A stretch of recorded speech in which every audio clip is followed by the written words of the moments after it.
you not from your side then try and make contact with a club like Kaizer Chiefs, where, by the way, we all know that Chiefs' biggest problem last season, or at least one of their biggest problems, was goal scoring. They didn't score enough goals. They created lots of chances, but they could not finish. So would you or someone working closely with you, potentially an agent, not contact Chiefs and sort of throw your name in the hat? Yeah, but the problem is maybe I'm just saying maybe because I also don't have an agent, like an official agent. Okay. And maybe that's also a problem.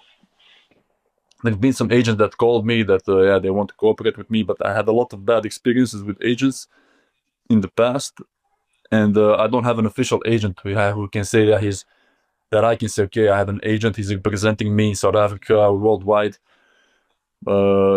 Maybe that's also the case, I don't know. But for me, logical, I would think, okay, it's not difficult to contact me. You can get my number through one or two people max. So you can get easily to me. So if they really wanted me, they would contact me. That's how I think. I don't want to beg someone or some club, you guys, you have to sign me. That's not how it goes. So I mean, just for any of those clubs who might be watching, I just contacted Jenna on Instagram, so you can do the same. And you gave me your number very quickly. That's a good one. Yeah. But if Chelsea okay, and Man United are watching, yeah.